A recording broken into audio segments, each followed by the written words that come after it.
Welcome to Norse Code, the number one podcast for your Minnesota Vikings. I'm your host and producer. My name is James Pagashnik. Thank you guys so much for listening. And at the other end of the tin cannon string, we have our analyst and co-host. You know him from numerous blogs and podcasts around the internet, most notably from theathletic.com. He is Mr. Useful Human, Arif Hassan. Arif, is it really like playing Alabama every week? Every week. It's like playing Alabama every week, except Trevor Lawrence loses, I guess, which is the difference. It truly is like playing Alabama every week. That was a surprisingly watchable game on paper. That looked that looked not fun. And you can sell it. You can be like, hey, you've got two former national champions, two former first round picks. But I've seen Jaguars and Bengals games. That did not lend itself to watchability, but it was very watchable. It was good. It was quite watchable, and the end was even fairly well done. Although you say it like the writers came up with a good script for the ending. Well, I think that the Jaguars came up with a fine way to lose. Bold. Yeah, that as far as I can tell, that's what ended up happening, because you're about to sack Burrow, and he makes it to his first read, not his second, not his first, not his third, his first read, just right there, makes it for over 20 yards. Like, oh, that I played my trap card and Right. and everything went to hell. Oh. Well, welcome to this episode of Norse Code. Hope you all are doing well. We have a game to preview, and we'll be doing that in just a little bit. We'll be previewing the Browns game. That'll be happening this Sunday. Also, we've got a fantastic mailbag. But before we start, just want to thank you guys so much for listening to Norse Code. If you'd like to support the show, you can do that in one of two different ways. You can go to patreon.com/Norse Code and donate to the show there. You get bonus material for $3.50 a month or Tree Fitty, which helps keep the Loch Ness Monster at bay. We just released another bonus episode, last episode, which was the full version of the Draw Play Dave interview, which was very funny. We all enjoyed it. There's some bonus stuff too that'll end up on the next episode of the bonus stuff as well. So check that out when it comes out. But all this bonus material ends up going to the Patreon people. So if you would like more James and Arif, if that is something that you truly need in your life, please check out patreon.com/Norse Code. You can also normally I'd make a joke about how no one needs that, but we don't have a small amount of patrons at this point. There's enough people that have convinced themselves that this is somehow worth it. There's a large number of you that have decided this is worth it, and we appreciate every single one of you, because this is how we are able to do things like 2 episodes a week during the regular season, doing fun stuff like potential live shows and stuff. So this is why we have it, and it also allows us to be ad free. So again, thank you guys. Also, you can support us over at paypal.me/Norse Code as well. That's more of a one-time donation. Or you can go to norsecode.threadless.com as well and check out the collections and find yourself a baby onesie or a mask. They sell t-shirts too, but really the baby onesie is the big mover there. So check that out. Let's go over to the interview now. We have a preview with Corey Kinnan. He is a principal at Bishop Sycamore High School. Must be so proud of all the attention his school is getting. All the attention. That man is doing the Lord's work there. And he is a writer at Browns Digest at Sports Illustrated and the co-host of the Nothing Rhymes with Orange podcast. So this is something that Arif taped earlier today with Corey Kinnan, and let's go to that, and we'll go to the mailbag right after. All right, I'm here with Corey Kinnan, who writes for Sports Illustrated's Browns Digest, I guess is what it's called. Is that right? Yep, correct. And then also the podcast Nothing Rhymes with Orange, which I was just on. Had a fun time, answered some awkward questions. It was great. That's what Riley does. You never know with him. He's a loose cannon. So I'm just there for the nerdy parts of the podcast, and he's there to keep it interesting. So, all right, cool. Yeah, so that's great. That means we've got 2 uninteresting people doing the interview about the Browns right now. I think we're off to get started and rolling, man. How you feeling? I feel good. We're almost at Friday. We're almost to a football weekend, and we're almost to watching 2 outside zone football teams go at it. So, yeah, no, right, yeah. The Vikings ran outside zone more than any other team in the league so far through 3 weeks of the season. The Browns, well known for it, but have mixed in some gap plays, I think, recently. I think we can start off by talking about the offensive line, who I am in love with this offensive line. I don't know if you noticed that from from the interview that I did with you. But man, better than the Buccaneers offensive line, better than the Green Bay offensive line. I love this group. So tell me a little bit about the Browns running, how it's maybe a little bit different than just being a wide zone team. Tell me about these offensive linemen. Tell me everything. Yeah, so I mean, it's a great unit when they're healthy. Last week, the Bears feasted, especially off the edge. So Jedrick Wills has been banged up since week 1. It's kind of weird. It seems like they have him on a pitch count. Last week, he just kind of went in and out and in and out and in and out based on possession because he's still dealing with an ankle. But behind him is usually Chris Hubbard, who's a pretty damn good swing tackle. So a sturdy vet. He started for the Browns for a couple of years too. But he's been out too. So they were bringing in then Blake Hance, who is a guard, who was signed like a week before a playoff game last year and played valuable snaps in a playoff game last year. But he was starting to fill in at left tackle when Jed would go out because Chris Hubbard was out. Didn't they draft a tackle? They did. They drafted James Hudson out of Cincinnati, who himself is a converted defensive tackle and got outplayed by dudes who didn't make the roster in the preseason. Cool. So they very much understand that James Hudson is a project, that James Hudson might be a swing tackle next year, but no way in hell does James Hudson see the field this year. So that's kind of where they're at with James Hudson. He hasn't been a healthy scratch the past 2 weeks, but was a healthy scratch week 1. So the plan this week is Jedrick Wills will again go with the understanding that Jedrick Wills is still not healthy. So I don't understand that plan of attack early in the season. But Chris Hubbard is healthy again this week. So if Jed has to come off the field, they at least have Chris Hubbard to come on the field.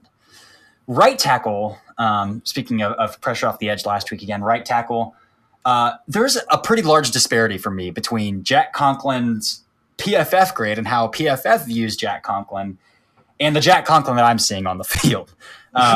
So especially Jack Conklin against the run is fine. Jack Conklin is athletic. Everybody knows that. That's why he was drafted as high as he was coming out of Michigan State. He's perfect for a gap power outside zone. He can get to the boundary when he needs to. He can climb to the second level. Good on Jack Conklin.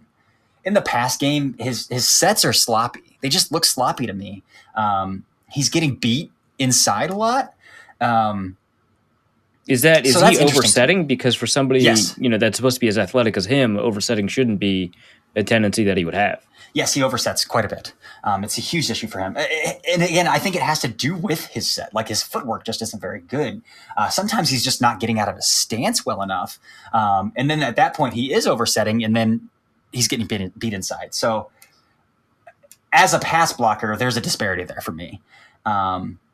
Again, he was an All-Pro, which that's great on paper a year ago, but I don't know how he was named an All-Pro over like Ramczyk or Tristan Wirfs last year, or guys like that, which was very interesting to me. And Wirfs had a tougher slate last year too. Yes, and Tristan Wirfs was incredible. Like he might have been a top 2 offensive tackle as a rookie, right tackle, top 2 right tackle as a rookie. Interior though, it's chalked up to be Joel Bitonio, a Pro Bowl vet who's been around the block, the longest tenured Brown actually, drafted in 2014. So he's always chalked up to be Joel Bitonio is Joel Bitonio. Wyatt Teller, an ascending player from a year ago. A lot of people, respectable people, Brandon Thorne says this guy should be an All-Pro. If Brandon Thorne says this guy should be an All-Pro, I'm bound to take his opinion for it. He did not look good when he was with Buffalo. He just looked straight up bad. Interesting trade, and it's turned out right. Like you said, Brandon Thorne thinks he's an All-Pro. I really like his game. He's somebody that I thought for actually a good chunk of last year played better than Bitonio. Now, if I was going to choose between 1 and 2 of them, I'd take Bitonio. But last year, I think he had more better games than Bitonio had games than Teller. Like he really has ascended. Yes, absolutely he has. And I think he's probably been better than Bitonio this year so far. They have a different play style. Again, Bitonio is he's a sturdy vet. He's savvy. He's technically sound. He's not going to be a guy who's going to plow people in the dirt per se. He's not going to be an overly aggressive player where Wyatt Teller's looking to put a dude in the grave. So I think that kind of juxtaposition is interesting, where, Taylor is still a very good player, but he might not be as technically sound. He might not come off combo blocks as quickly as he should, whatever, but he is absolutely going to look to murder somebody between the lines, which I think makes for a great combo. Yeah, no, for sure. And then J.C. Tretter, former Green Bay center, president of the NFLPA, right? Yes, he is. Okay, Indeed, he is. Yeah. Yeah. A Cornell grad. Him and Andy Bernard have that in common. So, it's the highest rank in the military. Nailed it. All right. The thing I want to see actually is Michael Dunn get some love, because I'm an AAF guy, XFL guy. Michael Dunn, I believe he's a Salt Lake Stallion. He was also in the XFL. I'm trying to remember which team that was for. But he was like the highest graded AAF guard, I think. Yes. So Michael Dunn has been fantastic. He filled in and started a game last year and got hurt, unfortunately, in that game. But he played well up to the point where he got hurt. And then this preseason, he played very well. Again, he's like 25 or 26, came from the XFL, AAF. So it's very interesting, the trajectory he has. And I think he would have been that swing right tackle post Hubbard's injury if he were healthy over Blake Hance. But again, Michael Dunn's had a back injury that he's been dealing with since the second week of the preseason. So he's not healthy either.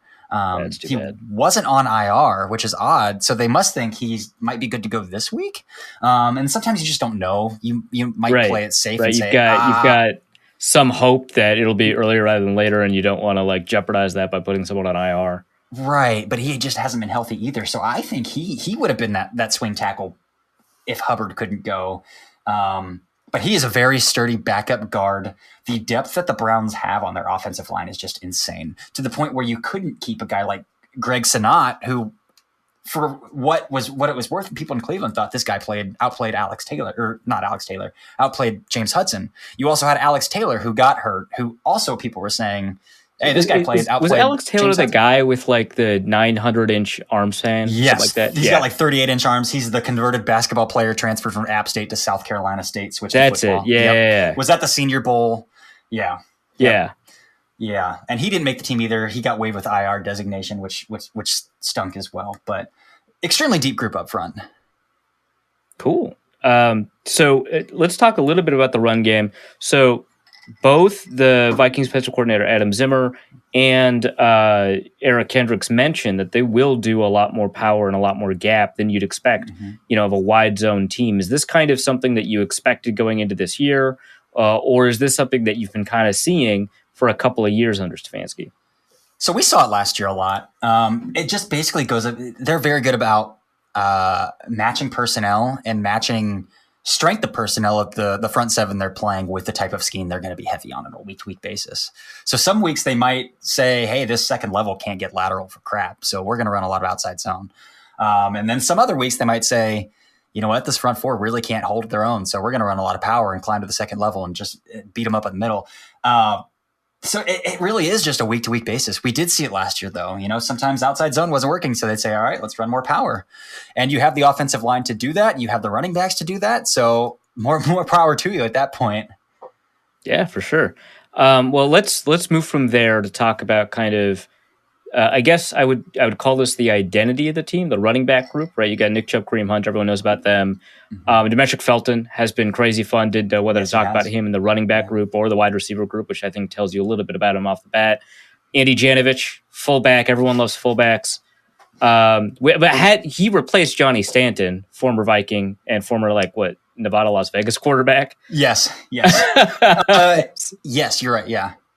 So, tell me a little bit about this running back group. I think the understanding is that it's kind of supposed to be a thunder and lightning thing where you've got Nick Chubb as a big power guy, Kareem Hunt is a big athleticism guy, but I feel like the two are actually far closer in profile than that understanding gives us. Yes, absolutely they are. Two different running styles as well. You would think for Nick Chubb's size that he would be the power dynamic in that grouping, but Nick Chubb is so light on his feet. Nick Chubb's vision to cut backside and just find holes anywhere is immense, where Kareem Hunt comes in the game, and as soon as he takes the ball, I don't think he's really looking for a hole, but looking to make a hole himself. So he's more of a battering ram, which is just kind of an interesting dynamic. But last week, Kareem Hunt actually out-touched Nick Chubb. which has to do more with the Jarvis Landry injury, I think. You're looking to replace those, get into space early and often, let the player make plays with the ball in his hand. And that was kind of Kareem Hunt last week. So screen plays, little bubble plays, he made plays in space. It's just nice to have that duo. One who has very good vision to be able to cut backside, to find holes, break gains, and he's even strong after the carry and hard to bring down as well. But Kareem Hunt's a little more explosive in the open field, I would say, and with the ball in his hand. So a very good duo. Yeah, and then obviously you've got Orlando Apollo superstar D'Ernest Johnson, who was forced to, I think, start last year, right? Like I think both Hunt and Chubb were hurt at one point, or am I thinking about that wrong? I don't recall that, but he definitely got those RB2 carries because Chubb was out for a 4 to 5 week stretch. Right. And D'Ernest is sturdy himself. He's got really good eyes. He's got burst coming out of the backfield. Unfortunately, he's not getting touches outside of special teams this year with the ascension of Felton and with just the injury-free ness of the room, I guess you could say. So, but he's also, just a really sturdy back. So Demetric Felton was like pretty, I want to say he was a UCLA guy, or some Pac-12 school. Is that right? Yeah, UCLA. Mm-hmm. Yeah. So he was like a pretty explosive player in college. And then his testing was like kind of whatever for a guy given his profile. I think we ran a 4.59, 4.6, something like that. Yeah. Yeah. His RAS was like below 3. Right. Yeah. And like some of that has to do with the fact that he's also a shorter guy, a lighter guy, doesn't have arm length, which I don't think is included in RAS anymore. But, like his 3-cone was like DK Metcalf-ish. His vertical was like his testing was just awful. Like he just like showed up to work sick that day or something. Yes, across the board, it was bad. All across the board. There wasn't like one good thing that tested. Yeah, so in the bottom 4 percentile in every testing metric. So. Good Lord. Okay. Yeah. But he doesn't play like that, right? Like I remember people predicted he'd get like a 4.45 or something along those lines. So how is he being used? What does it look like he is? And do you think that testing kind of contributed to him being a 6th-round pick, or is it because people don't know what to do with gadgets? A little bit of both. So even if you look at his tape, going even to the Senior Bowl, he was chopping defensive backs up at the Senior Bowl. And so where Felton kind of thrives is his short area agility, his short area quickness. And if you watch any punt return from last week, any single one of them, he makes somebody look stupid. He's putting somebody on skates on every punt return. And that screen touchdown against the Texans as well. So I honestly, and this is going to sound weird to say, but he's very Jarvis Landry-esque. So a guy who isn't a superb athlete. Jarvis Landry was a terrible athlete coming out of LSU as well. Yeah, his testing was absolute. That was even worse. Horrid. Yeah. Abysmal. But where Jarvis thrives as well is getting him with the ball in his hand, and he's going to make somebody miss in the short area in intermediate, and he's going to be able to create space in the open field that way.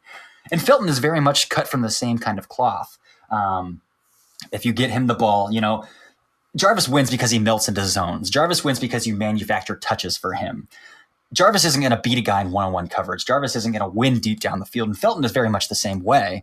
And it's been kind of a natural transition with Jarvis going out with this injury and Felton coming in because they win the same way. Felton's also going to melt into space. You're going to look to get Felton matched up on a linebacker. Last week they did it when they had him wide open on a wheel route and Baker missed him. Would have been an easy touchdown. So he's just kind of a mismatch gadget guy, kind of cut from the same cloth. Cool. Well, that provides a good transition to talking about receivers. So no Jarvis right now, right? Mm-hmm. Is he on IR officially? Is that what it is? He is. Yep. Yeah. And so it's Odell Beckham, who played last week and I thought looked kind of good.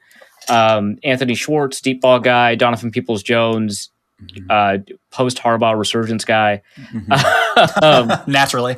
Right. The athletes they recruit at Michigan are absolutely nuts. He was the top wide receiver in the nation the year he was recruited. Yeah, right. Yeah. And like it feels like it keeps happening. Like Kwity Paye just came from there, right? And it's just like, yeah, but they don't do anything. Gary, another guy. Right, yeah. I do like top 5% tester Rashawn Gary. I think they've got another freak at receiver this year too. So like the recruiting is fine, I guess. but right. Which is kind of what you would think, an NFL coach would struggle with. But it feels like Peoples-Jones is turning into a much better NFL player than he was a college player. And he had like a pair of sideline catches last week, something like that. He did. 2 of them. Yep. What do you think of his trajectory? Can he be a wide receiver too in the absence of Jarvis Landry? Or is this something where you just kind of have to play around the fact that at his current level of development, he's maybe a wide receiver 3, wide receiver 4? He's currently listed as a wide receiver 2 on the depth chart. He played as a wide receiver 2 just fine last week. What's interesting is I don't know if I would classify Browns wide receivers are so weird that they just all have a different role. So it's hard to peg 1, 2, 3. Like even when Odell went out last year, it's like, okay, Jarvis still can't win one-on-one outside the number, so he's not your wide receiver 1. So Rashard Higgins was doing that. Yeah, exactly. Yeah. So, but yes, in the classic sense that, with OBJ back, we have guys who can beat cover 1 and win along the boundary. We have multiple of these guys where last year DPJ was a rookie. I thought he struggled at the top of his routes, even winning off the line of scrimmage with his releases. If you watch that Chiefs playoff game last year, the Chiefs were playing cover 1 and just beating the crap out of the Browns wide receivers at the line of scrimmage. Jarvis had like 7 catches for 20 yards or something like that game. Just absurd.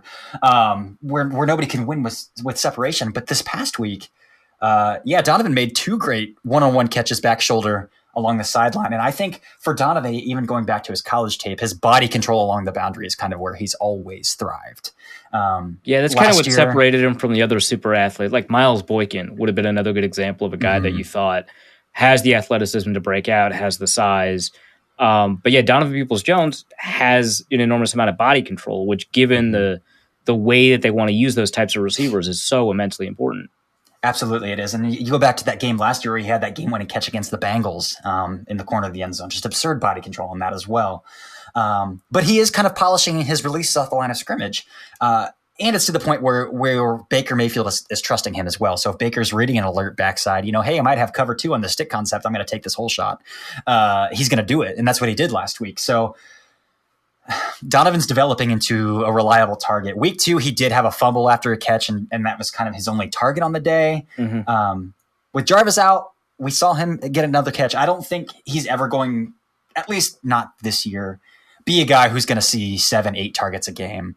But he might get up to 4 or 5 a game, and that might be just great for a second-year player. So I like the player he is, and he's developing and refining.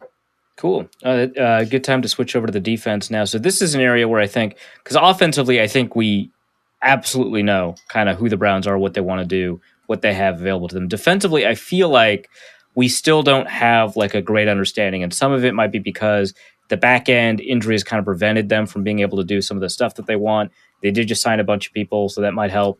But the front end, it just seems to be kind of like, it's been the Myles Garrett show. I think we've seen good stuff from Jadeveon Clowney. I think we saw some pretty good stuff from the interior in the past. I think Malik Jackson is playing, I think, a lot better than people expected. And Malik McDowell's preseason was so fun to watch too. So it feels like we're kind of getting an understanding, but I still feel like we're a little bit lost when it comes to describing the Browns defense. So before we do some of the drilling down into the positional groups, kind of what are your thoughts, just generally speaking, on this defense? Yeah, it's a mystery to a lot of people in Cleveland as well. So, good. Joe Woods, like the first 2 weeks, ran a ton of base shell coverages. Didn't let his corners, who are pretty good at press man, come up and play any press man and just kind of drop off and shell. And so, I mean, there are people after the second week of the season calling for Joe Woods' head. Oh boy. Yeah. So that's kind of where it was at. But then week 3, they came out and they played a ton more nickel and dime, got out of base. You put your 3 safeties on the field and they terrorized Justin Fields. I think Justin Fields was a little bit slow to get the ball out at times. And I thought Matt Nagy did a horrible job of scheming up concepts that would be suitable to the defense he was playing, and instead running a lot of deep crossers, verticals that aren't going to develop the way that the Browns were rushing the passer in that offensive line they have. But a lot of it had to do with back end success as well. And they were playing a lot of nickel and dime and played, I think, 1 snap of base.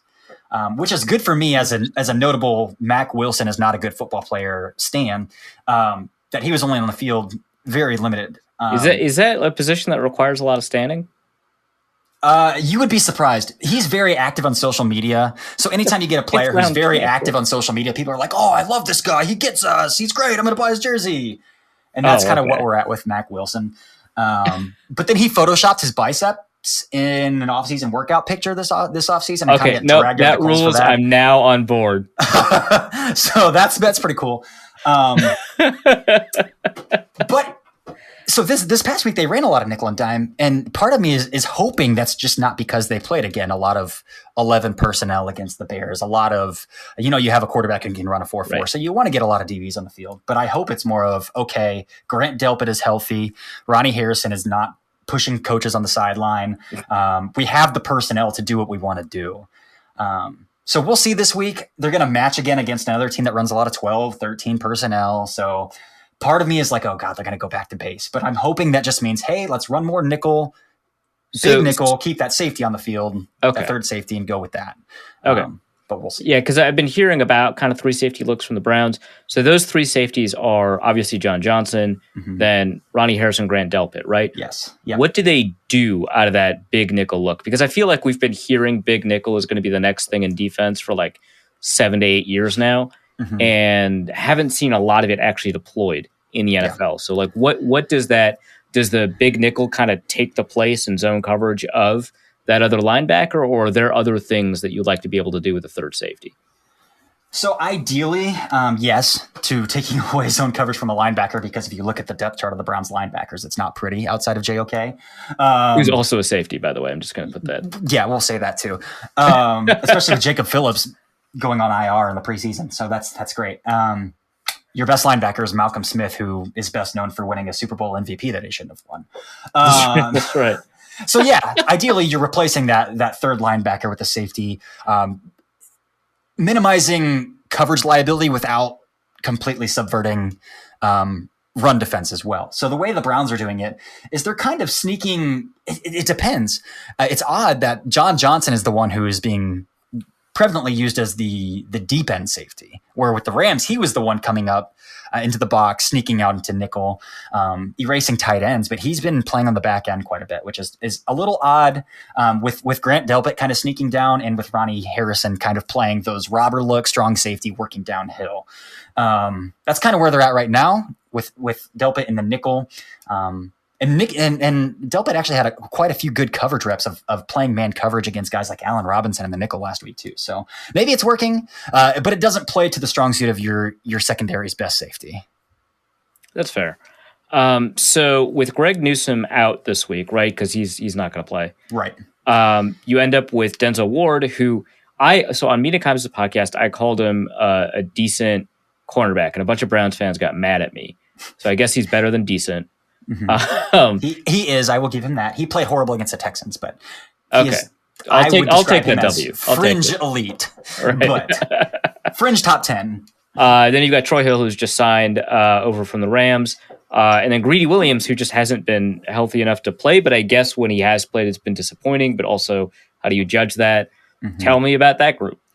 Yeah, so Greg Newsome has been better than you could ask for. Especially for the 26th overall pick in the draft. Going back to George Payton saying, it's harder to find a franchise corner than a quarterback. I would disagree with that because Greg Newsome has been absolutely fantastic.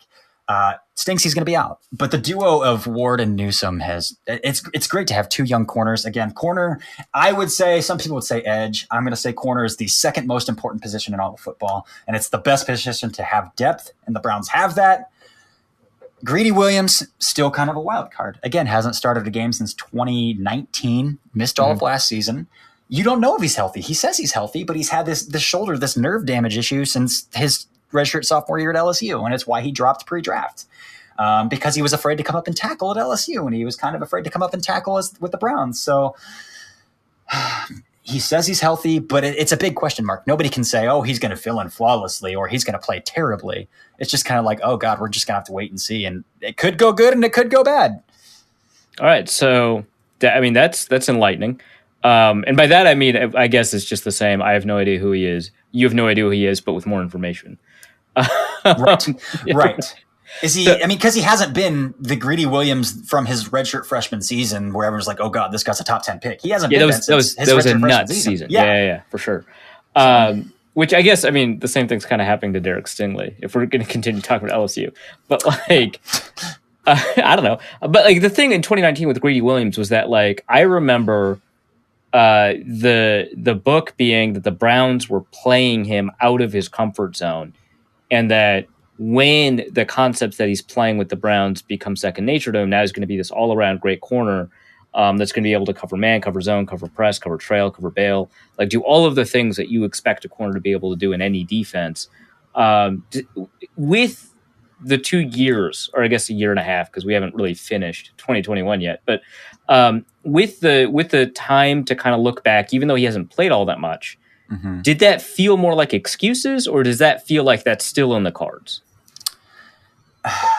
It feels like excuses, and based on snap counts over the first 2 weeks, 3 weeks, I would say that the coaching staff is probably not too high on Greedy Williams. Again, they love corner depth, so he wasn't going anywhere, obviously, cut day or anything like that. But I don't see that. And he's played limited snaps this season and hasn't graded out fairly well in this limited snaps that he's played. I don't think that you can put that expectation on Greedy Williams anymore. All right, fair enough. So if he turns out, it'll be a really pleasant surprise. Yes, like a bonus absolutely. at this point, because otherwise, the way you make your investment decisions going forward, that's kind of baked in. All right, linebackers, JOK has been fun, I would say. I don't know if he's been good because I haven't been paying enough attention to tell if he's been good, but he's been fun. What does he allow the defense to do? And I guess the other linebackers are Malcolm Smith, Mack Wilson. Yes, they are. And then Sione Takitaki is your Sam when you play base. Okay. Which they played one snap of base last week, so right, he didn't get a whole lot of playing time. But yes, on the depth chart, it is Malcolm Smith at Mack Wilson. I almost said Mac Jones. Mack Wilson at Will. I would love to see Mac Jones. That'd be great. But I mean, JOK snap counts have been going up and up and up week to week. Again, they played a lot more nickel. It seems like they are only tasking him with learning nickel responsibilities at this point. So he is your Will nickel. And that might be, he's a rookie. We'll let him in. We'll ease him in. But what he's being asked to do, he's absolutely thriving. Again, he played 23 snaps last week. And his PFF grade, again, whatever you feel about PFF, the spectrum is large. He was in the 90s, graded out in the 90s. And he did it. He had some really nice reps playing in the box and stacking and shedding and shooting gaps and beating linemen trying to climb to the second level to doing all the stuff that they said he couldn't. Yes. And things that on his Notre Dame tape, he wasn't consistent at. So yes, I definitely think he's the better option at Will moving forward. He is absolutely fun. Yeah, he's been what you would expect JOK to be. This week, going back to personnel matching, you're not playing a lot of 11 personnel. You're playing 12, 13 personnel. So you're going to match that. It'll be interesting to see how they match that. And when they come out in base, is it going to be JOK in base, or is it still going to be Mack Wilson? It's just kind of wait and see there. But it does seem if they come out and play more nickel, it will be JOK at Will. All right, so now time to talk about the exciting stuff, the defensive line. So because the Vikings played Chandler Jones after his 5-sack game, I had to look this up, and I found out that on average, players that have a 4+ sack game, so that includes Myles Garrett now, follow their 4+ sack game, averaging a half sack in the following game. I mean, it's not an enormous sample size, right?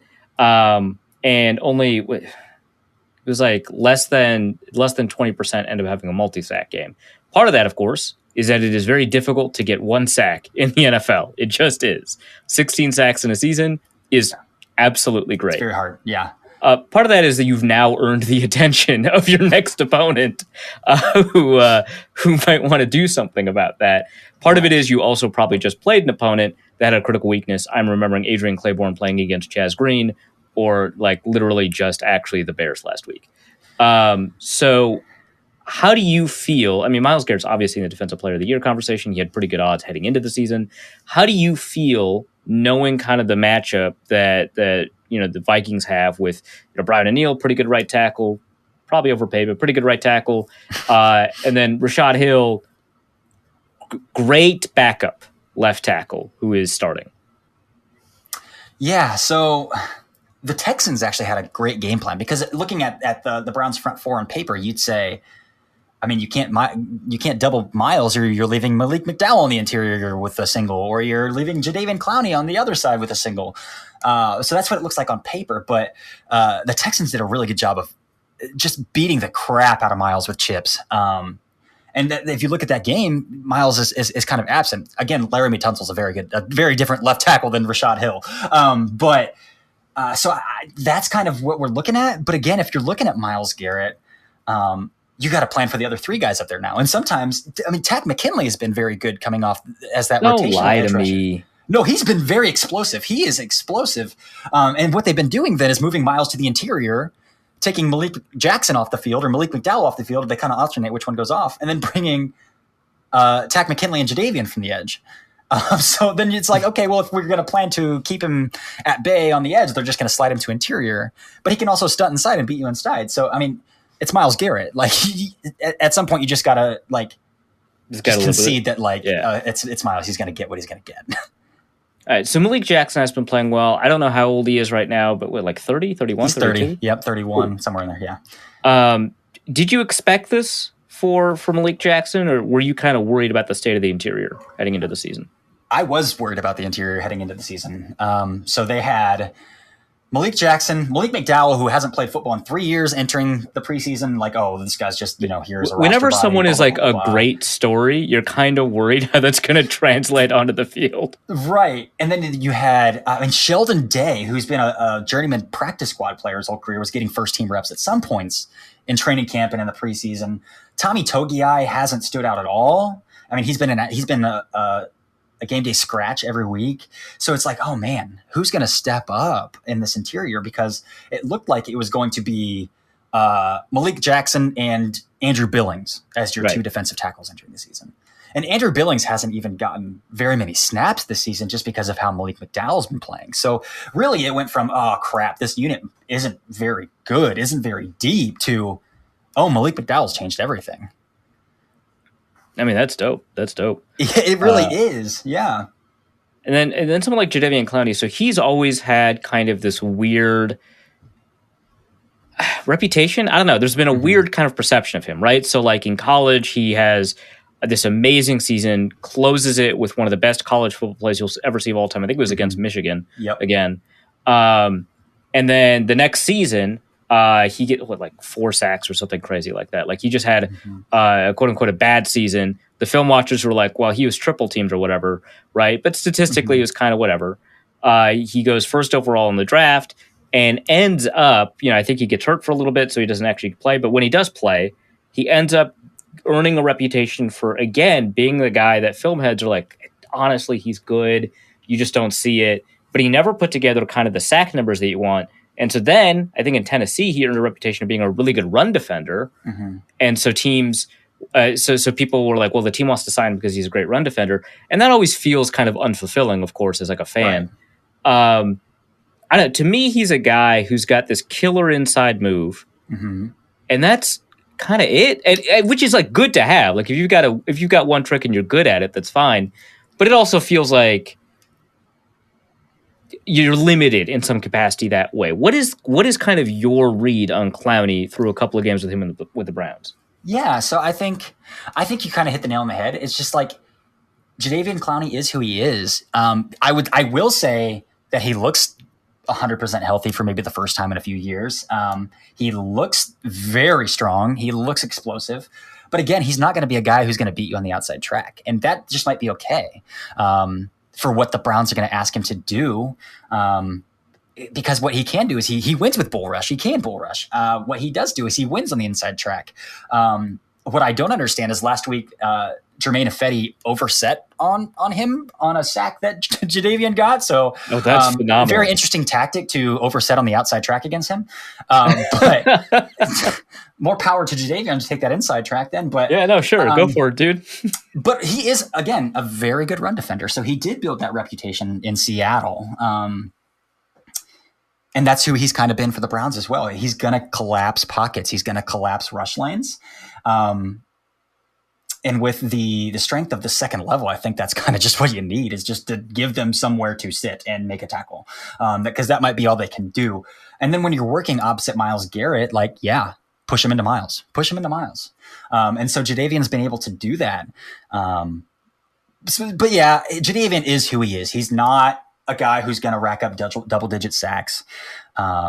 Although he might, playing opposite Myles this year, to be honest. He had 2 sacks last week. So, but he's going to be a guy who's a nice complementary piece to a very good edge rusher.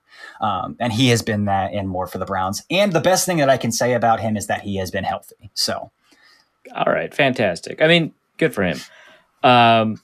So on special teams, we've got that's the Scottish Hammer, right? Jamie Gillan. It is, yes. Yeah.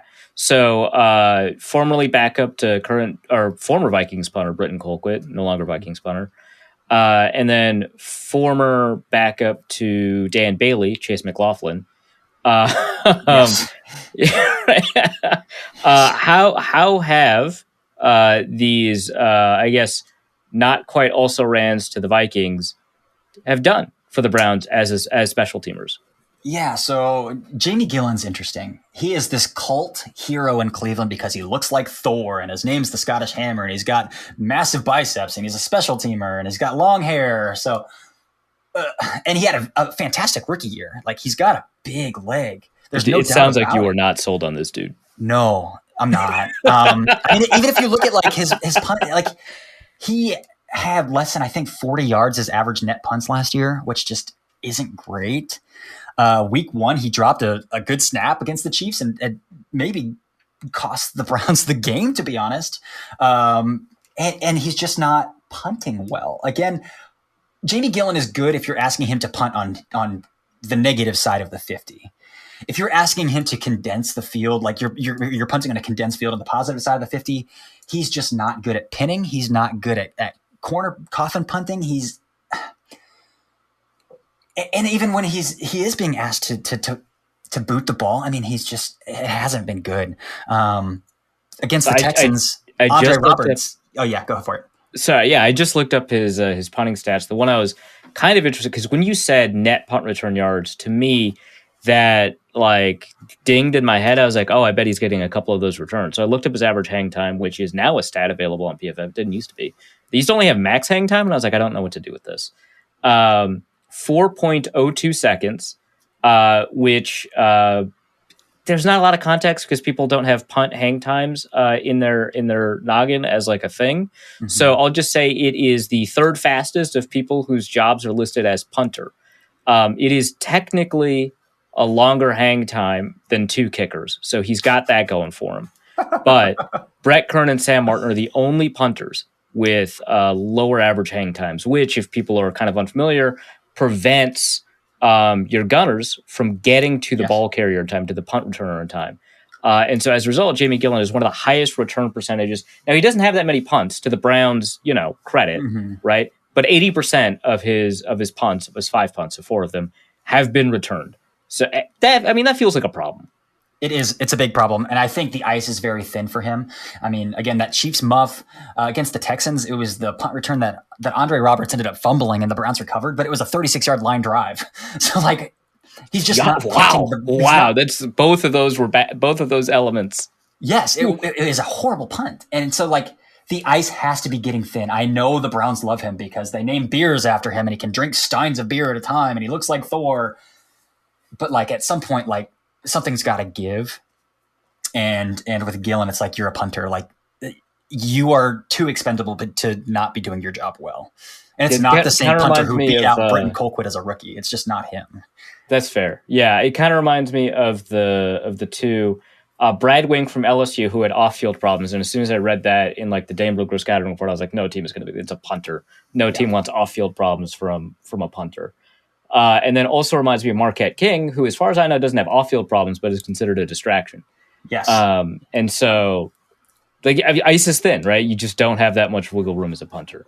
All right, that's a lot of special team stock. Let's talk about the game in general. So you told me, or your podcast host told me, that the Browns are favored by 2. Sounds about right to me. Who do you have winning the game, and by how much? Yeah, so I think it's going to be a close game.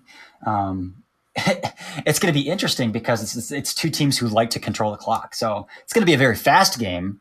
It's going to be a slow-paced, fast game, in my opinion. So the offense that's how it works, right? Yeah. Because the clock keeps running. Yeah. 8 drives per team. But I say that, and I said that same thing about when the Browns played the Titans last year. And it's like, Arthur Smith, outside zone. We got 2 outside zone teams. Derrick Henry, Nick Chubb. This is going to be a slow-paced outside zone, whatever. And then the Browns scored 31 points in the first half of that game. So, so it's going to be close. I said on our podcast 28-24 Browns, but I think it's going to be close, somewhere in that range. All right, cool, man. Thanks so much. Is there anything that you want to plug? You know what? I am working on a pretty decent charting metric that I've been working on for the past year or so. Like decent in the same way that Denzel Ward is decent, or? We'll save that for now. It's very new, so I don't have a lot of data yet, but I'm, charting different levels of the field. How is a quarterback doing on his deep balls, outside the numbers, middle of the field, under 10 yards? And what I'm doing is trying to weigh that by difficulty of throw. So, outside the numbers being the most difficult because you got a layer along the boundary, deep ball being next, middle of the field, then short. And then weighing those percentages and saying, okay, what's a true accuracy, a weighted on target percentage, like Mac Jones was prominently seen as a very accurate quarterback. But when I looked at it, it's like, okay, well, this dude's accuracy really breaks down the more he has to push the ball outside the numbers and deep down the field. So I'm kind of charting those kind of things right now for NFL and college prospects, and kind of doing my own data collection. So that's kind of cool. I have a spreadsheet that I've tweeted out a few times that has public access. If you have the link, you can view it to kind of keep up with their percentages on a week-to-week basis, where they're at on those 4 levels of the field. So that's kind of cool. Dope. Yeah. Toss me the link in the DMs and I'll put it in the show notes. Fantastic, man. Cool. All right. So that's been Corey Kinnan. If you're mad at him, you can tweet him at was it real Corey Kinnan? It is real Corey Kinnan, which I made that as my Twitter account when I was like a freshman in college before I got verified. I'm not pretentious, I promise. I mean, I don't know. I never not the fake SVP is still one of the best early Twitter account handles that I've seen. So, so real Corey, Cory, no E, Kinnan. All right, cool, man. Thanks so much. Thank you. Appreciate it. All right, let's go to the mailbag. And the first question is from Josh Wells, who asks, it seems Clint Kubiak is doing a great job scheming individual game plans to that week's opponent. What wrinkles do you expect to see this week versus the Browns, especially to slow down Myles Garrett? Yeah, I would imagine it actually would look fairly similar to last week's game plan because if the Browns do actually want to move to the dime and nickel defense that Corey was describing and something that they did a lot last week, then it would make a lot of sense to try and get Dalvin Cook into areas where you've got poorer tacklers, right? And so if they're going to be in a package where, the only tackler they have out there, or the only linebacker they have out there is somebody that some people thought might even be a safety in Iwusa Koromora, I would imagine that they'd want to avoid the defensive line, which is pretty good at stopping the run, and get Dalvin Cook out into space. So I imagine that's going to be part of it. This does seem like a team that it's going to be more vulnerable to yards after the catch. So I think it's going to be another game where we're going to see short passing, which, that's all we've seen so far. I've now written 2 articles that'll be like, I promise there's going to be deep passing later on this year. But I think that for the most part, it's going to be to try and find ways to force those guys to tackle, because the Browns just don't have, even when the linebackers are out there, the Browns just don't have great tacklers at the second level. So I think that that's going to be the approach they'll take. You heard kind of the description of Greedy Williams, how in college he was kind of unwilling to tackle. They saw a little bit of that in the NFL when he was active. Greg Newsome isn't available in this game. So I think that we're going to see probably a lot of that, maybe screens to Myles Garrett's side to force him to turn around and chase down and stuff like that as well. Let's go to Mark Schofield, who asks, Case Cookus? Case Cookus. Let's go to Myas, who asks, Arif keeps mentioning the low percentage of play action. Are the Browns going to be able to capitalize on the lack of play action? So I don't think that this is like a thing that teams capitalize on so much as it's something that reduces your capability to maximize what you do, right? So it's not that, hey, without play action, you get to capitalize on it. Although there are, like, I guess, scenarios where you don't have to worry about the quarterback and the bootleg, so you get to crash down a little bit on the running game. But because that's kind of the default state of affairs, that's not something I would consider capitalizing on in the same way. Maybe you're more comfortable mugging A gaps and stuff like that, or just walking linebackers up to the line of scrimmage. But honestly, this is more just kind of like leaving money on the table than it is someone taking money out of your pocket, as it were. Both result in less money available for you, but one is you're not affirmatively taking money, and the other one is someone is taking it away from you. So I don't think that they're capitalizing on a lack of play action so much as it's the lack of play action is going to reduce their opportunities. Next question is from Jack, who asks, is Chris Herndon likely to see the field in any meaningful capacity this year, or can we already chalk it up as a wasteful panic trade? So I wouldn't make a judgment on this trade yet, but I would say that we're trending fairly hard in the direction of it being a wasteful panic trade. There's a lot of games left in the season where they can make up for it, right? So if Herndon sees the field next week and gets a couple of yards, and then by the end of the year ends up with like 350 yards or something like that, I think that you end up in a situation where you can kind of see the logic behind it. But the issue is Herndon seeing the field fairly rarely, and Ben Ellefson, who for all intents and purposes arrived basically the same day that Chris Herndon did, has seen the field in a much more meaningful capacity and has already done some stuff to help the Vikings more than Herndon has. I mean, Ellefson's I hate to say it because he's an NDSU guy, but he's seen the field really quickly, which means that he's picked up the playbook really fast, but also he's like good at blocking. Like he's just good at it. So I would say, given that we've got kind of an alternate case of a tight end arriving in the same offense with the same opportunities, seeing more action, that's the concern. So I think we are trending fairly hard in the direction of it being a wasteful trade. But if Herndon has a higher ceiling, which I guess he does, right? If Herndon has a higher ceiling and it takes a little bit longer to unlock it, but you do that by the end of the season for like maybe 8 games or so, then it would be worth it. So that's my interpretation of the situation. I wouldn't say we have a conclusion, but I would say we're getting a lot of evidence that implies one. Let's go to MJ, who asks, for a Reef's beard corner, which would you rather see and which would have the bigger effect on the team? Zimmer with a Grizzly Adams or Stefanski sans the salt and pepper? That's a good one. It's been so long since I've seen Stefanski without a beard, because he had one in Minnesota, both as a quarterback's coach and as an offensive coordinator.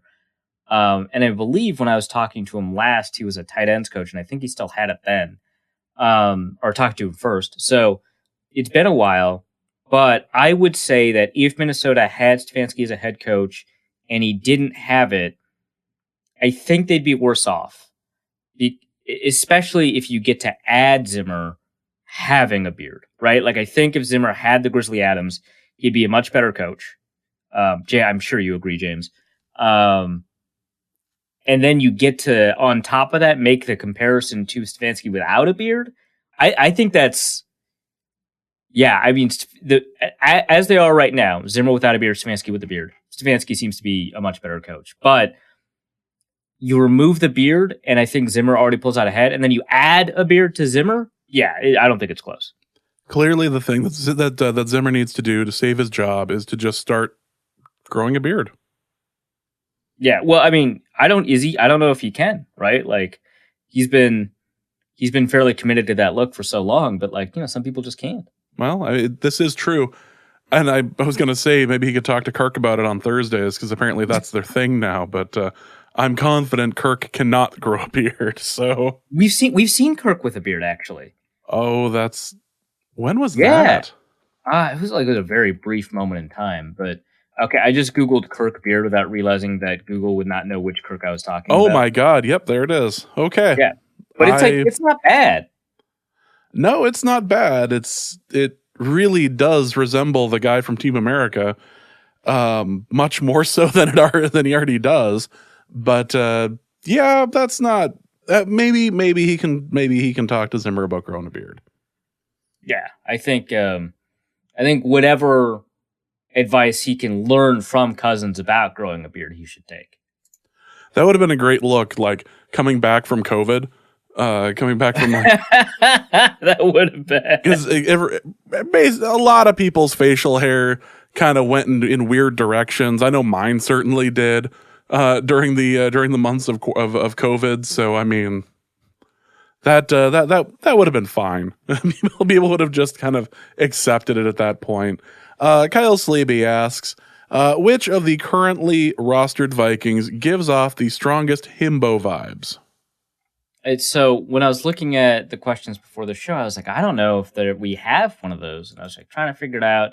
Like, because Eric Kendricks has kind of the attitude, but he doesn't come off as a himbo, if that makes sense. I mean, he's just a little bit too detailed in his answers. He's a little bit too, like, very clearly with it, right? So I don't know that he's a very good answer at all, honestly. So trying to figure it out. Maybe Ben Ellefson, but I feel like you can't really do that unless you actually talk to them, and I haven't talked to Ellefson yet. So I was trying to figure it out, and I couldn't, and then I realized the answer was right in front of us the whole time. It's Captain Ham. It has to be Captain Ham. Yeah, absolutely Captain Ham. Let's also go to Kyle Slaby's other question. Is OBJ bad, or has his lack of sustained success in Cleveland been bad luck? I think we can say that it's been bad luck. I probably should have posed this question to our guest, but he got like 77 yards last week, mind you. It was against the Bears, but also, mind you, the Bears defense actually isn't bad, despite kind of everything that we saw last time they played. But I don't know. Odell Beckham played like one season of more than 8 games with Cleveland. It was back in 2019. He got 1,000 yards, so it wasn't like, but like 65 yards a game. That's not bad. I think it's been bad luck, right? Because he kept on getting hurt. He got hurt also in 2017 with the Giants and 2018 with the Giants. So I think it's been mostly bad luck, which is kind of a weird thing to say about like a 5-year stretch. I don't know. It's kind of hard to tell at this point, seeing as how the sample size is just so small. Since right. Going to Cleveland, which is half joke and half not. Like there's as an Odell Beckham fantasy dynasty owner, yeah, it is rough. Chris asks, which current Vikings player do you think will be the next NFL coach at a coordinator level or higher? So the first things I thought of were like Wes Welker, who I think is a receivers coach. D'Amico Ryans is a defensive coordinator. Mike Vrabel is a head coach, right? So I was trying to figure it out, and then I realized, wait, because I was like, I just don't like, I don't like, there are players who could be good coaches potentially, like maybe Harrison Smith would be, maybe Kirk Cousins wowould be, because we've talked about his strengths and weaknesses, and that actually does fit a coach. Maybe like Eric Kendricks, right? So like, I was trying to figure it out. Adam Thielen, you think would be, but I was trying to figure out like who is it just probably somebody who like has the kind of football IQ and the ability to kind of explain what you need to do in order to play better, but also just like seems committed enough to be a coach and that people already think of as a coach. And the answer is obviously, then I thought of like Kellen Moore is the offensive coordinator, right, for the Cowboys. So obviously the answer is Sean Mannion, right? Like a guy with an incredible reputation around the league for being just this whiteboard genius, to the point where it doesn't matter if he's good at football that he gets a backup job. I think it's Sean Mannion. I think he's basically setting himself up to be a coordinator at this point. So that's got to be the answer. Otherwise, my next best answer is Adam Thielen. But I feel like he's got a lot of career opportunities that'll pay a little bit more for him, at least in the state of Minnesota where they love him, at least for a short period of time. And then maybe he can get into coaching after that. Did you see that he opened up a gym in Green Bay? Wait, Adam Thielen did? Yeah. Who's the target market for that? Well, it's I say a lot of Adam Thielen fans in Green Bay. Well, it's not just Adam Thielen. It's not just like Adam Thielen's thing inside of Green Bay. Okay, but he's like a partner too. Okay, yeah. So yeah, the way that it works is he's got he's opened up a couple of performance centers, and this one was opened up with, I believe, John Kuhn. Oh my God. The Midwest crack. John Kuhn, Adam Thielen working together? Yes. Oh boy. Yeah. Yeah. Like, I mean, a bunch of athletes have been able to try and trade on their reputations, and those businesses have failed. So I'm not going to say it's an automatic success, but if they can manage this stuff well, and it sounds like they've already opened up a couple, you said? 14 sites in Michigan, Minnesota, and Wisconsin. Yeah, unless they're like financing the hell out of this, it sounds like a winner to me. Great. Yeah, I guess, do they have a Michigan person to, like, maybe Don Mulbach, the long snapper for the Lions? That feels like the right amount of grit. Yeah. So it is. Yeah, I was gonna say, just the idea of him in over in Wisconsin, whatever. Yeah, he and John Kuhn have a have a quote unquote performance center out there. So I love it. So that works. Let's go to the next question, which is from Ryan. Ryan asks, given that the strength of the Vikings once again seems to be on the offensive side of the ball, is it an advantage, disadvantage, or neither that they have such a defensively minded head coach? Would they be better off with an equally talented but offensively minded head coach?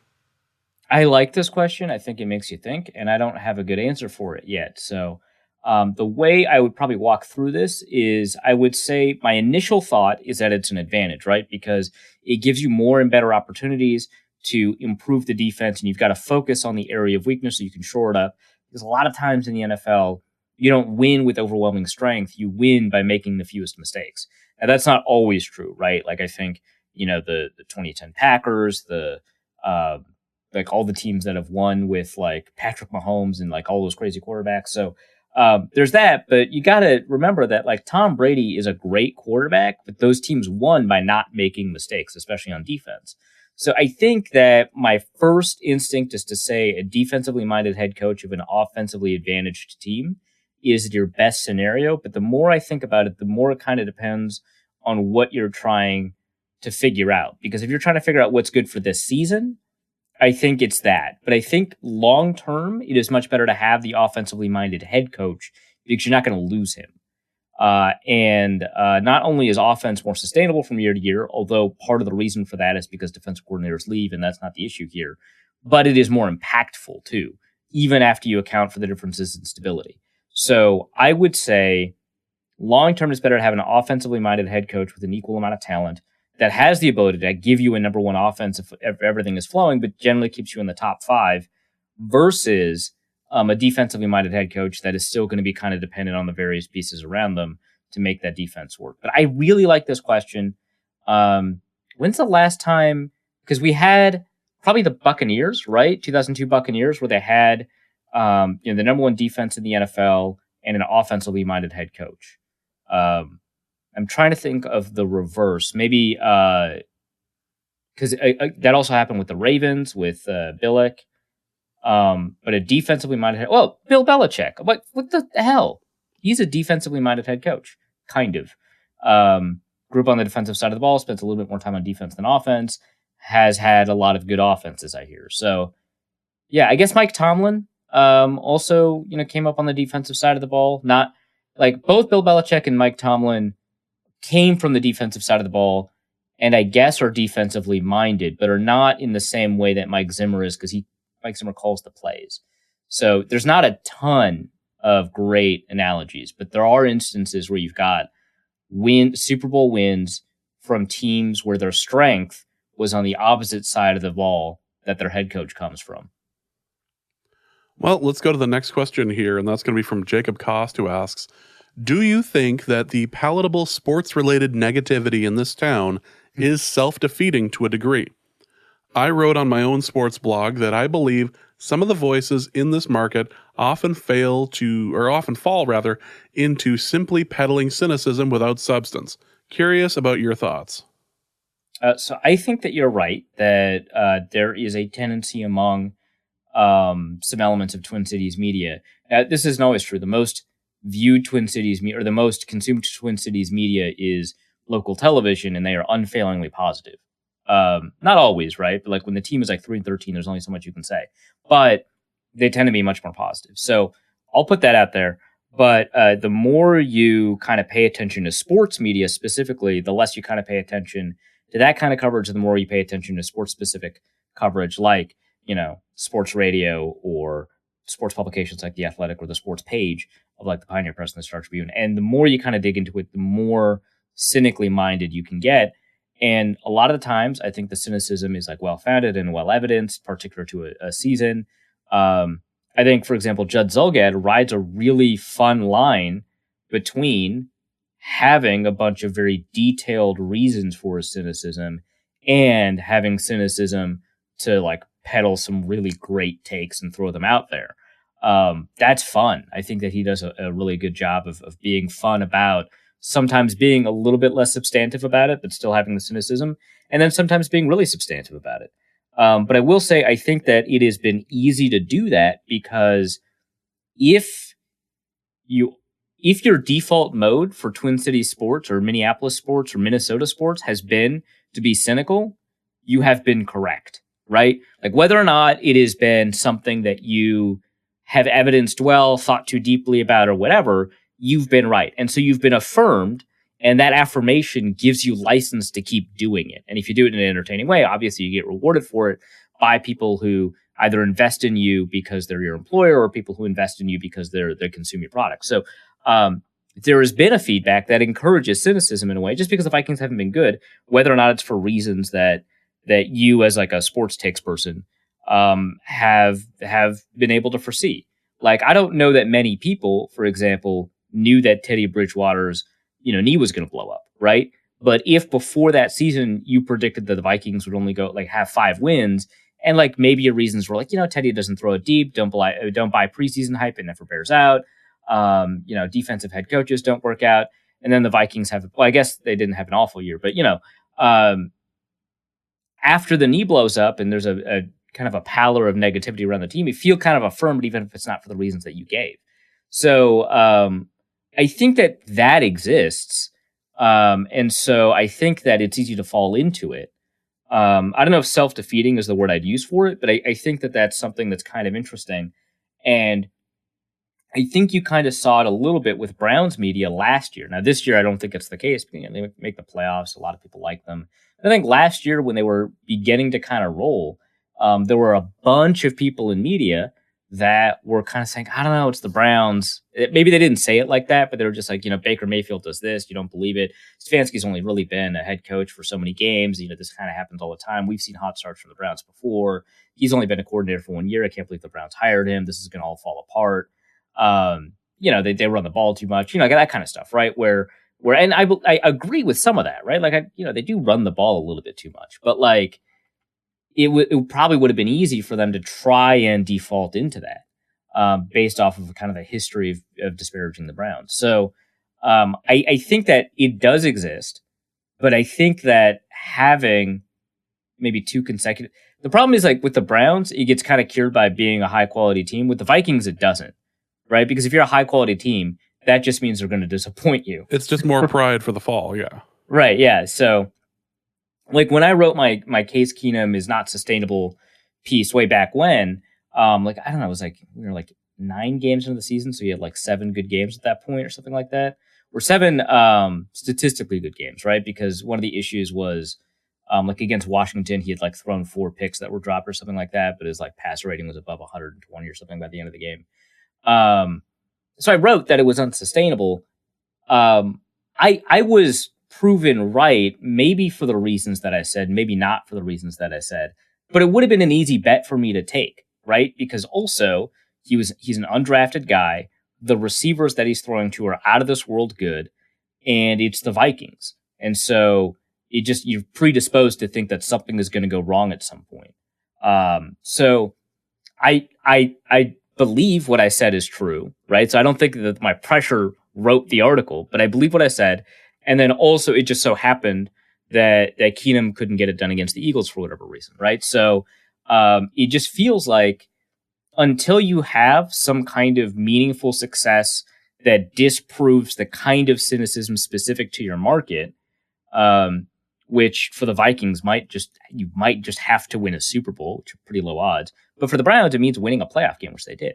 So same for the Bills, because even though the Bills have that history, it wasn't persistent, right? The Bills didn't make the AFC Championship game a number of times since those 4 Super Bowls, only to lose, right? Whereas the Vikings, I think they lost like 6 straight NFC Championship appearances, or they're not 6 straight, but they're the 6 most recent NFC Championship appearances they've lost is what I mean. So with the Vikings, there's a specific nature to the cynicism that that the Vikings will have to overcome in order to prevent that kind of sports writing from being the dominant mode in the following year. That was probably a deeper question or a deeper answer than the mailbag usually gets, but there you go.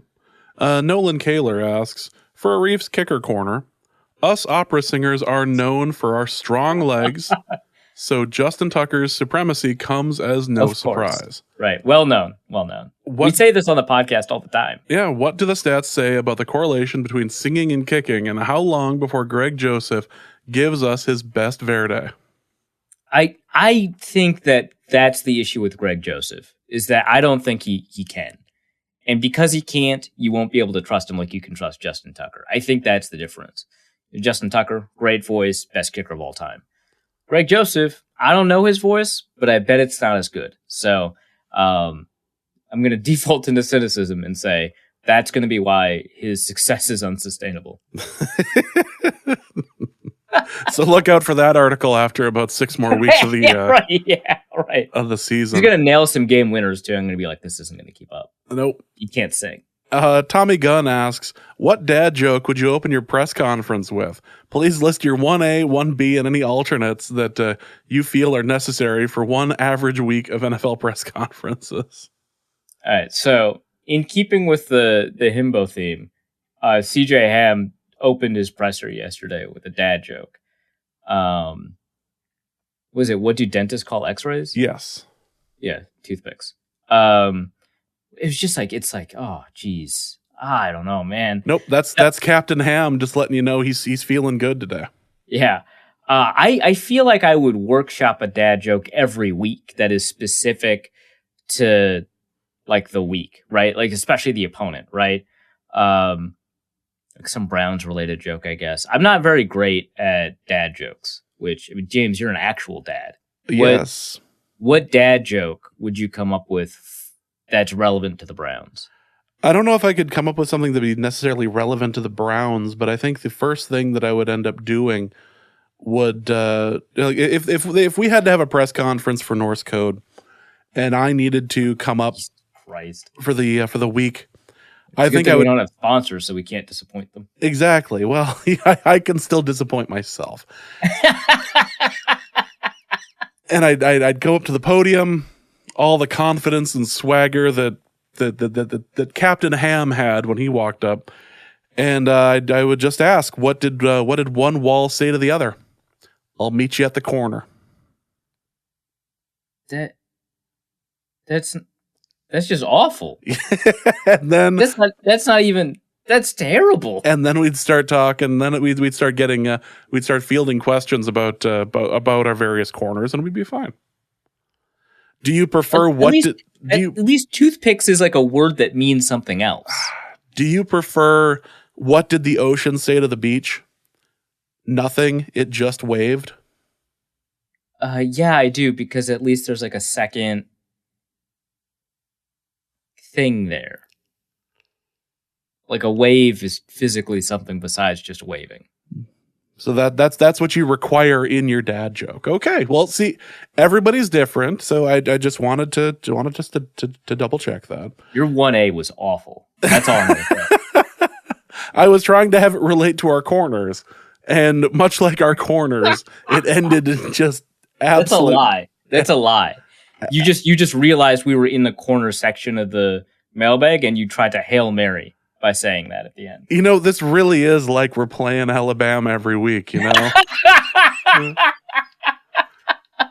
Every week. Damian Barrett asks, question for a Reefs meatless corner. I didn't know we had that one. In a bid to reduce our meat consumption, we've recently tried experimenting with Impossible Ground quote-unquote beef. I've found pasta sauces a little lacking, burgers are okay, but shepherd's pie is a clear winner. Any experience and suggestions on what to try next? I find that interesting because when I do Impossible Ground Beef, I actually really dislike the burgers, and maybe I'm just not good at cooking Impossible burgers, but I really like the pasta sauces. I haven't had it with shepherd's pie, or or I guess here technically it would be cottage pie, right? I guess it would be neither, right? Because the type of pie is defined by what meat it is, and it's neither of those meats. So, I actually find the pasta sauces to be actually pretty good because the specific, like the very specific taste of beef is really relevant in a burger. And so the fact that there's a slight taste difference between Impossible beef and ground beef, I think jumps out at you in a burger. And maybe it's just me because when I have Impossible burgers at restaurants, it's not as noticeable to me. But when it's in a pasta sauce, it's like less important. So I actually prefer that. We've used it a lot for chilies. And I think there it can kind of shine because you want the kind of meatiness, right? That Impossible ground beef actually does have. I guess if you were pretentious or dusty, or I guess both, you would you'd say umami, right? But whatever it is, the feeling that you're eating something substantial and savory and meaty, it does a really good job of that. And that's, I think, more important for chili, especially if your chili has a lot of spices. Like if you throw in like a lot of cumin and paprika and all the other chili spices that you might use, a lot of garlic powder and stuff like that. So I like it in chili. That's kind of our go-to with Impossible stuff. So that would be, I guess, my suggestion. What about you, James? Do you even use Impossible ground beef? I don't. I think it's the devil, and I try to avoid it as much as possible. Actually, that's a lie. Good. I don't cook with it often. I have been known to get the Impossible Whopper from Burger King every once in a while. Have you noticed the difference? Because I think with Burger King, it almost doesn't count because of how much they already put artificial flavor, which I don't have a problem with, artificial flavor in their ground beef that they'll just put in the Impossible burger. There's not if you the way I've avoided it, because if you avoid like mayo, which I tend to do, it can get incredibly dry. So you end up having to ask specifically for things to make it not dry. You give me the extra ketchup. I need to make sure that the cheese is on there and load it with pickles. Then it's a little bit easier. But otherwise it has a tendency to be a little bit drier. And I think if you cook it exactly like you cook beef, it'll end up dry, which might be why the ones in the restaurants taste more like beef, but they do end up dry. I think you're right. And why mine, I didn't want it to be dry, so I didn't cook it to the same kind of doneness that I often cook beef hamburgers, which maybe is why it didn't taste as good, but it was probably a better texture. So that's true, that when you cook it, it does tend to be a little bit drier than beef if you treat it the exact same. Yeah. Let's go to Christopher Wiley, who asks, for James's parenting corner, see, you can tell when they want the actual answer as to who they end up asking here.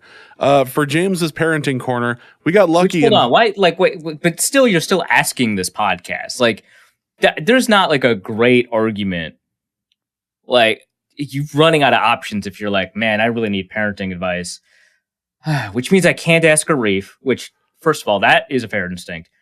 But then you follow it with, but I still should ask the podcast. That's rough, man. Get some friends. just trying to help support the corners here.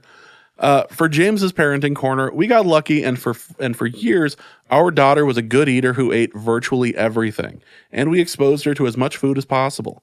Now she's 4 and starting to become picky. Any tricks to keep the kid interested in food besides chicken nuggets? Okay, before you give actual advice, I will say this. My parents did the same thing. I ended up as a super picky eater from like 4 to 8. So quite a while. And then I became a not very picky eater from like 9 to 12. And then I became a super expansive, I'll try anything eater once again. So it might just like work itself out. Or my parents actually did some good parenting, of which there's very little evidence of.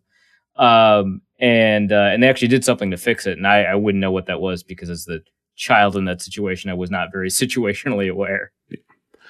It's hard for me because the 8-year-old has some sensory processing issues. And as such, I think that is why he tends to be a picky eater. He also could just be a picky eater just in general, depending on where he's eating that particular night.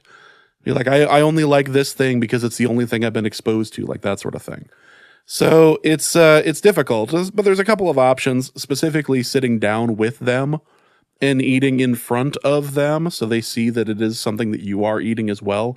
That can help a little bit. I'm always a big proponent of bribing and starving the kids, quite frankly.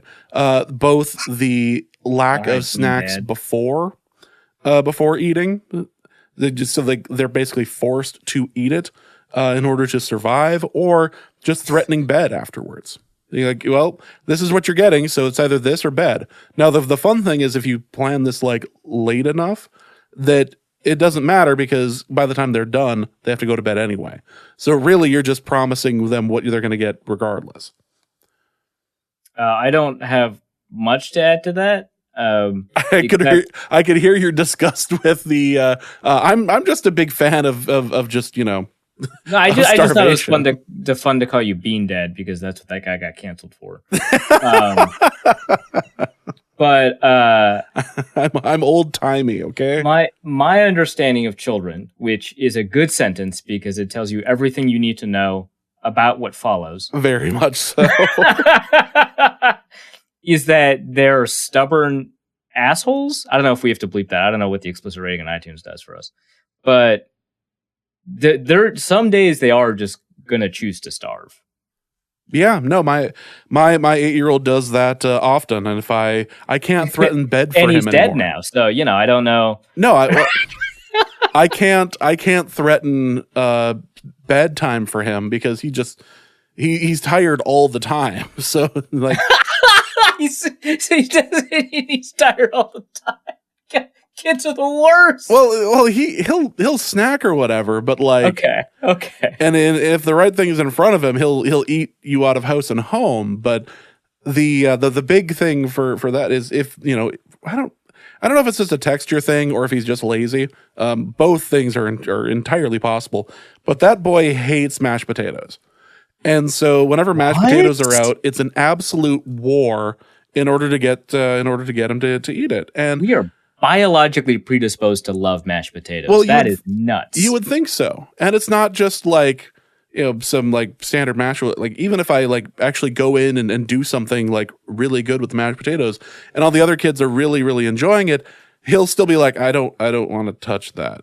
It's like, dude, I'm not, whatever. Right, literally the other day, I actually had to sit down with him and like give him a number of bites and like would have to enforce the size of the bite in order for him to eat it.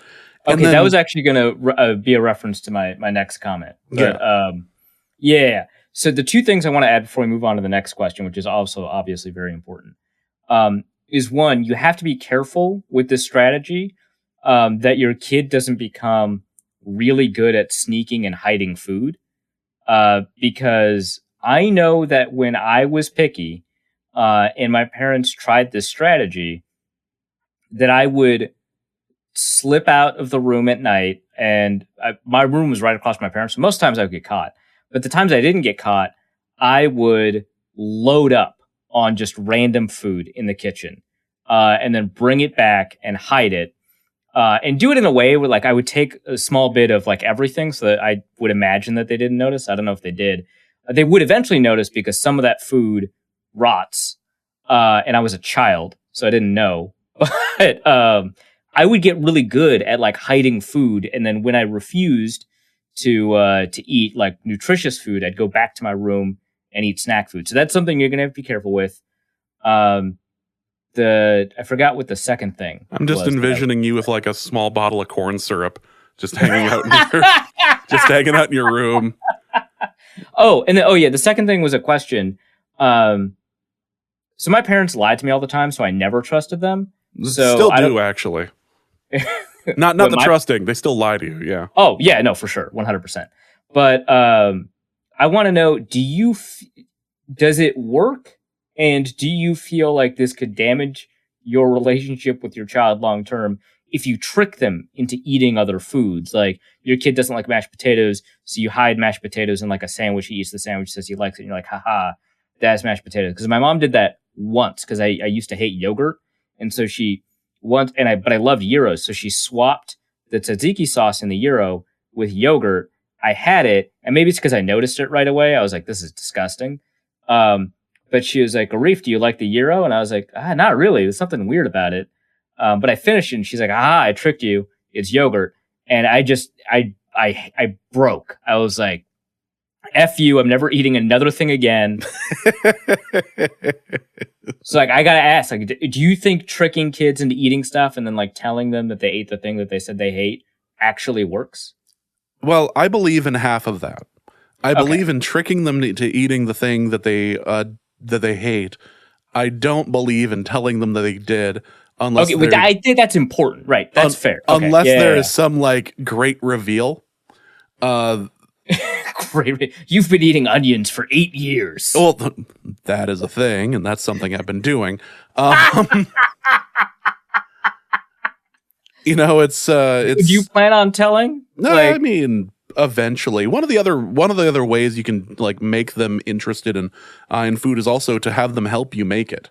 So that way they have like some form of investment with it. So and I tried that with him and mashed potatoes, and it worked exactly once. So that's amazing. One thing I would imagine is that if a kid is the kind of stickler that like colors in between the lines and likes to follow directions, that if they make the food with you and the instructions that you get include the foods that they don't like, you just have to say it's part of the instructions and that they'll make it. But only if it's that kind of kid. Yeah. And only if you really want to lie to your kids. You're really committed to the lying. Well, they're kids. My parents were super committed to the lying, and still are. And still are. And that was not a good move on their part. I'll just say that. No, that doesn't sound resentful at all. Let's go to Delta BC Dad, who asks for let's keep it going in the child rearing corner. Let's delve deeper into Arif's childhood. Let's do this.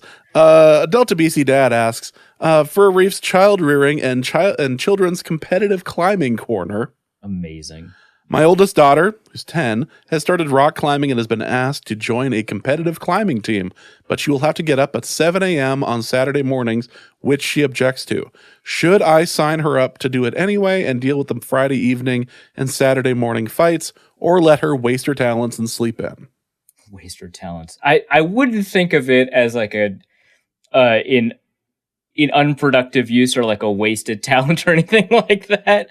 But I would say, so first of all, I did a bunch of rock climbing when I was about that age, and I really super enjoyed it.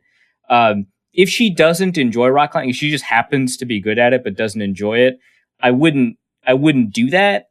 But if she enjoys it even just a little bit and is also good at it, I would absolutely sign her up for it and just deal with the fights, because waking up early in the morning is like a very temporary, minor annoying thing. Like when you're 10, it doesn't feel like that, obviously. When you're dealing with a 10-year-old, it certainly doesn't feel like that.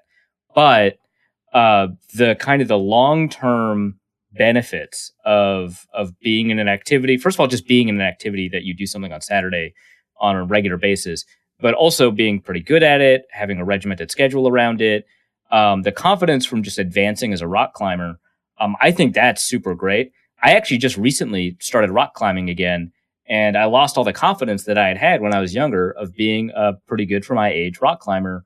And right now I'm in my head, like I'm pretty bad at rock climbing, and a lot of it's just kind of mental. So hopefully I'll get over that soon.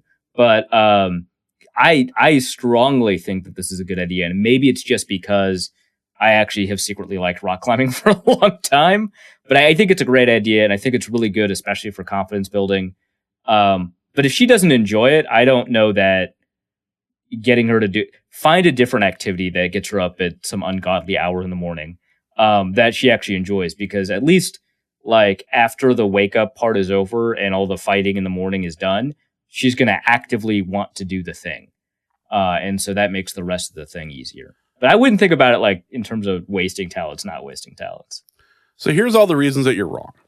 Cool. Have you ever tried to wake a 10-year-old up for anything when they don't want to do it? I've had to be woken up for a bunch of stuff. Yeah, that doesn't count. Getting yourself up doesn't count. What I mean is my parents, when I was 10, would wake me up early in the morning for a bunch of stuff. Yeah, it sucks. I hated it. All 10-year-olds want to do is eat, sleep, and be on their tablets. And lie. That's that. They lie with every breath, so it doesn't really like matter at that point. But that's all they really want to do. They may say they're interested in sport. All they really want to do is just be on their tablet, sleep, eat, and lie. So that seems like something you should discourage. I mean, obviously the lying, but like always being on their tablet, you can't cater to that. You can't, but you can like within like a certain amount of like. You can make it work. You make a lot of promises to yourself about the things that you're going to allow them to do, and you break them all like quickly. So I have developed that understanding talking to people who have kids. Like, I get that. This is maybe the one area where I'm just going to be like, no, actually, I think my parenting advice is right over the actual parent here. I don't think there's been any time in the history of the podcast where I'm like, you know what, James, I don't have any kids. I don't know anything about this. I think I'm right about this one. But yeah, I agree that getting up a 10-year-old who doesn't want to get up is absolute garbage, even though I haven't been on the getting them up side of it. Yeah, it's not fun. I don't suggest doing it. It's a gigantic pain. As somebody who has done it repeatedly, I don't want to say it's not worth it because that implies something else. But boy, that's a tough road to hoe. Let's finish her off with Don from Ohio, who asks, the Browns have had a history of terrible luck with game-ending field goals, multiple missed field goals, and of course the kick six, to name a few. If the Browns are in a position to win the game via field goal, what happens? Does the Vikings' negative forces negate the Browns' negative forces? So this is interesting because I wasn't actually all that, and Don is from Ohio, so he's got a bit of a better understanding of it. So I actually didn't know this about the Browns in kicking, although the fact that Greg Joseph was previously a Brown, I guess, there's probably some linkages there. But I guess Chase McLaughlin, previously a Viking, was on the Browns, so that's tough. Wow, there's a lot of curses involved here. Very much so. I would say that the Browns do have a specific curse-related reason, which is Red Right 88, which was like 1981. It was the 1980 season in 1981. They're down by 2 against the Raiders. This is a playoff game, I think. And they're within field goal distance, like something like it's like a 27-yard or something like that. They had the ball on the 13-yard line, so well within field goal distance, with less than a minute remaining in the game. And they decide to throw a touchdown pass instead of kick it. Obviously, if they throw an incompletion, they still have time to kick it. So it wasn't on 4th down or anything like that. They decided to throw a touchdown pass instead of run out the clock and kick it, and it gets intercepted, right? And then the Raiders go on to win the Super Bowl that year. The decision at the time made a lot of sense because not only had the kicker missed 2 field goal attempts and had an extra point attempt in that game blocked and had another attempt aborted because of a bad snap. Like all 4 of those things on kicks. But the 2 missed field goal attempts were in the same direction. It was a windy, very cold, very windy day in the same direction as they would have had to kick this field goal to win the game. But whether or not it's the right decision at the time, I think it can still contribute to a curse, right? Because curses don't follow a bunch of great logic. So I'm going to give them that. But I still think that not only, because you've got multiple forces at work here, not only do you have the record of kickers against the Vikings, you also have to worry about kickers once they leave the Vikings, which if you evaluate it logically doesn't make sense, right? Because Blair Walsh wasn't that good. Longwell didn't get a job after he was cut. If you expanded to punters, Jeff Locke didn't go anywhere. Kai Forbath didn't really catch on anywhere after the Vikings. But you've got the Daniel Carlson example, and that one kind of overrides everything and kind of our imagination of the Vikings kicking curse. And because, again, curses don't follow that kind of one-to-one logic, I think that additional layer gives the Browns extra possibility, because Chase McLaughlin's playing for the Browns, gives the Browns an extra possibility of making the game-winning kick because he previously played for the Vikings. So I think that is going to be kind of the tiebreaker between the Browns' bad luck kicking game winners, the Vikings' bad luck being at the receiving end of like absurd game-winning kicks. The fact that it's a former Vikings kicker, kind of. I guess Chase McLaughlin was like protected on the practice squad, but still, the Vikings had an opportunity to keep him and they didn't. That I think is going to be the tiebreaker. So yes, the Browns will have a game-winning kick, which sucks because I predicted a Vikings win. But now that this information was brought to my attention, we're going to have to keep this in mind. Yeah, it's all going down here. And finally, for our Reefs relationship corner, the wife lost my new jacket that I bought in Kauai on the plane ride home. She knew I was upset about it, but I told her it's okay. It's clearly not okay. Should I call the store where I bought the jacket? What's great is he didn't say it was okay. He just said it was okay. Yes. Should I call the store where I bought the jacket and have the new one shipped to me, or do I wait to see if she'll do it instead? All right, so the passive-aggressive, when I first read this question, the passive-aggressive portion of my brain kicked in, and I was like, you have to wait until the optimal moment where it's clear that she buys it, but doesn't tell you, and then you buy it, and so you have two jackets show up on the same day or something like that, or two jackets show up within enough range of each other that it's not as if you bought the jacket after she bought it. So I think, in my head, the most ideal scenario is that you both buy the jacket, and now you have two jackets. I don't know why that's very funny to me, but it is. The second thing is just keep insisting it's not a problem, and it will resolve itself. What kind of relationship / marriage have you ever been in? Wait, hold on. Are we cheering for Don? Sorry, that was not the direction my advice was going in. Yeah, okay, my bad. That I forgot about the context in which we were dealing with. You know what? You're absolutely right. Problems like this just go away, Don. Like, you don't sit and think about them ever.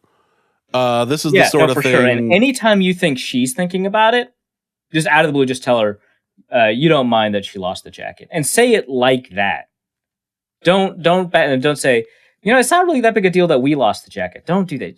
Just whenever you think that she's thinking about it, like, hey, I know you're real broken up about the jacket that you lost. Don't worry about it.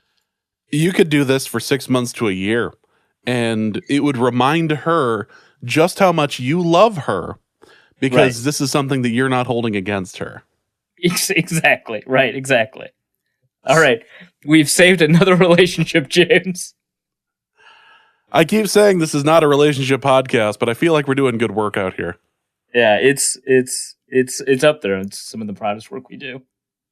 In reality, Don, just watch your. You guys share a bank account, probably. You guys are married. Just see if there ends up being a charge for that place in the next. Give it like 2 months. Give it like till after Christmas. If it doesn't, if she doesn't end up getting it for you for Christmas, get yourself the jacket. Yeah, the one thing is. Don't buy yourself the jacket right away, for sure, because then it'll just be like it was a problem, and you were just like you just kept it bottled up inside too much. That's the only things. But eventually, you do like the jacket. You will need a jacket, so just buy it for yourself after a long period of time. And it's a jacket you got in Hawaii. There's no way this is something that's going to be like necessary for you to be wearing in December anyway. So, just get it after Christmas. It'll be fine. Or if you want to have a fun reveal during an argument or something, if you need like an extra thing, you can break out the jacket. You really are not cheering for Don, are you can break out the jacket and be like, by the way, it really was a big deal. So much so, I got my own. Keep the physical second jacket that you bought and only reveal that. I was thinking just keep it in your back pocket that you lost it, but you're thinking about like literally keep the jacket hidden so that you can bring out the jacket during. That's insane. Yeah, I love it. That's like deranged. That's the God that's level. Like Reddit post our relationships bad. I love it. The God level post, or the God level version of this, is wearing the jacket during the argument without saying anything. It just as soon as the argument stops, you go, 1 second. You just put on the jacket, continue the argument. You're just sitting there, and like I'm envisioning this with like the old school like buttons that you have to push in, just tink, tink, tink, just like just Just have a nice cinematic moment where you're just sitting there, just like, hold on a second, I'm a little cold. So you put the jacket on and just you press down harder than you should, so it makes that clinking noise. Right. Yeah. No, for sure. Passive aggressively putting on a jacket. You're right, and you're putting on the jacket while you're saying something as part of your argument, which either implies that you're so mad that you can only focus on the jacket, or that this argument is so beneath you that you're just going to pay attention to something else. It'd be like if you're on your phone during an argument. This is great. Don, is that you're going to have such a strong marriage. Is that something you're not supposed to do? As someone who's perpetually on his phone, no, you should absolutely be doing that. Because the benefit here is you can look up information related to your argument, which people love. You know, that is something that... No, that's... You know what? I'm so good at this. I'm just going to put a pin in that, and we're going to be done. Hey, how about that? That is going to be the end of this episode of Norse Code. Hope you guys have enjoyed it. We'll be back next week to talk about the result of the Browns game. Hopefully there's another victory for us to go over. Reef, what do you have to plug? Yeah, so my most recent piece at The Athletic is about how good of a job Clint Kubiak has done kind of tailoring his game plans to his opponent. It's a breakdown of kind of what he and the Vikings offense did against Seattle that was so successful. I'm pretty happy with the piece. There was a kind of a mistake when it went published earlier. Some of the pictures for some reason didn't publish. That's been fixed. So head over there to theathletic.com/author/Arif-Hassan. You know, when I did the Athletic plug the first time with the full URL in it, it was a joke, and now it's so reflexive that I just do it. Yeah, whatever. And then I think I don't really have much else except for the game preview that's going to go up by the time most of you listen to this. All right, so that's going to be it for this episode of Norse Code. Hope you guys have enjoyed it. We'll be back next week. So for Arif, my name is James. Thank you guys so much for listening, and please remember, Case Cookus. And we will be back next week. Norse Code is the largest and only division of Norse Code LLC. You can find Norse Code on the Daily Norseman, SB Nation's official Vikings blog, at dailynorseman.com. You can also find it on iTunes, Spotify, YouTube, Stitcher, or wherever fine podcasts are aggregated. Our Vikings blogger extraordinaire and generally useful human is Arif Hassan, and he can be found on Twitter at Arif Hassan NFL. You can also find his written work at theathletic.com. I am your podcast host and producer, and my name is James Pagashnik. You can find me at the show's official Twitter feed at NorseCodeDN or my personal account at Big Mono. If you'd like to donate a few bucks to the show, you can make your one-time donation at paypal.me/NorseCode, or you can make a recurring monthly contribution by visiting patreon.com/NorseCode. A donation of $3.50 per month does get you bonus material from the show and much more. Any questions or comments that won't fit in a tweet can be sent to norsecodepodcast@gmail.com. On behalf of the Norse Code staff, we thank you so much for listening. Our formula is this. We go out, we hit people in the mouth.